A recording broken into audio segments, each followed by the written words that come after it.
Papá es un personaje, es de la misma edad que debería tener Fidel Castro o que tiene la reina Isabel. Papá fue un soñador que hizo su sueño realidad, perdonando la redundancia. Él quería estudiar y la luchó, se vino para Bogotá, la luchó, sacó su título, siguió luchándola, se casó y Estados Unidos y volvió acá a hacer historia. Él ha hecho muchas cosas en la vida. Estas son las memorias de una vida pasada. Bueno, mi papá, Segundo Bernal, es un antropólogo. En este momento tiene 95 años de edad, nació en 1926 en Ipiales, Nariño, hijo de un arriero. Él estudió su primaria y algún profesor le llamó mucho la atención que mi papá era muy activo en su primaria. Su papá, como era arriero, no creía mucho en la educación. Pero este profesor le llamó tanto la atención que fue hasta la casa del papá, o sea, de mi abuelo, y le dijo que lo dejara estudiar en Pasto, que lo enviara a estudiar el bachillerato, y lo convenció. Así logró estudiar su bachillerato en Pasto y al graduarse regresó a Ipiales, donde fue profesor por 3 años. Luego, en 1948, fue becado por el Estado para estudiar Sociología en la Normal Superior de Bogotá, actual Universidad Pedagógica. Allí conoce a Lilia Emma Lozano, mi abuelita. Simultáneamente, estudió y se graduó como etnólogo en el Instituto Etnológico Nacional. Durante esta época, conoce al renombrado antropólogo Gerardo Reigel Dolmatov, quien sería su amigo por varias décadas. Mi papá se relacionó con él desde muy joven. Yo recuerdo que mi papá iba a la casa de él y Gerardo Reigel y Alicia Duzán iban a nuestro apartamento también. Entre 1952 y 1955, trabajando como investigador del Instituto Colombiano de Antropología, viajó a Tierra Adentro, Cauca, donde realizó la primera investigación antropológica en Colombia sobre los indígenas paeses y pijaos. Mi papá, digamos, fue también de los primeros desde ese punto de vista que hizo ese tipo de investigación de un pueblo, mencionando todas sus costumbres, su parte económica, sus tradiciones, su organización política, y en el año 55 recibió como una directriz de Rojas Pinilla en la cual él tenía que firmar una carta apoyándolo, pero mi papá no quiso firmar esa carta.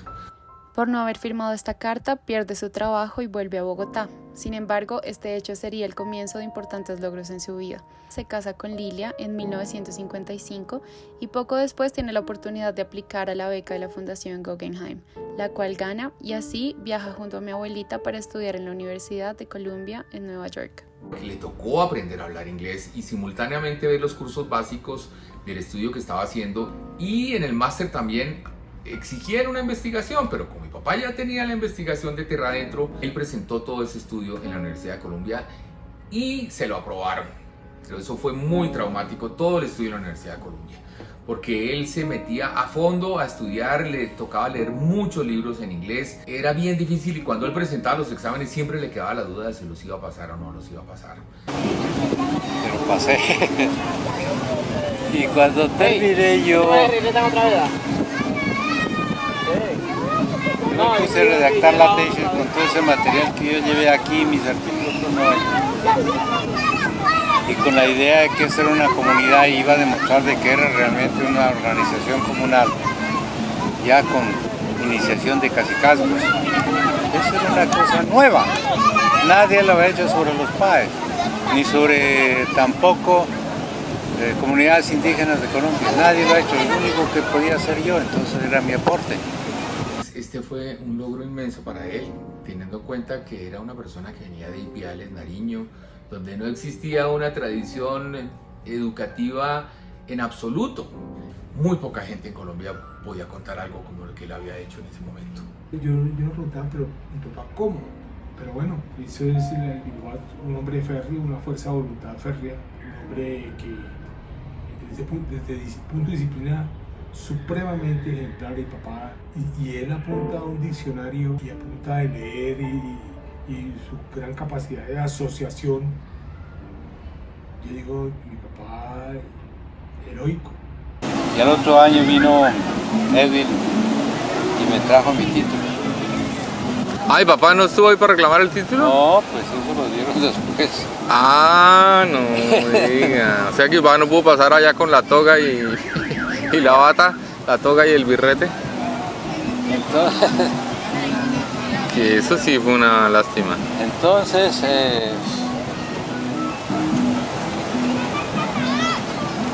Pero qué bueno. me emocioné. Cuando recibí el título, entonces sí me emocioné yo. Posteriormente, mi abuelito tuvo una amplia vida profesional.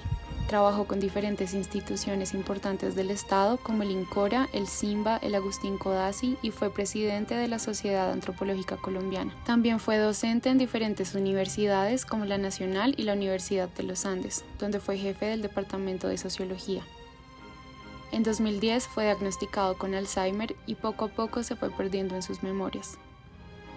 Él y mi abuelita estuvieron juntos hasta que ella murió a los 90 años en 2019. Él no sabe que ella ya no está, pero siempre la pregunta. A veces, incluso nos cuenta un poco sobre las memorias de su vida.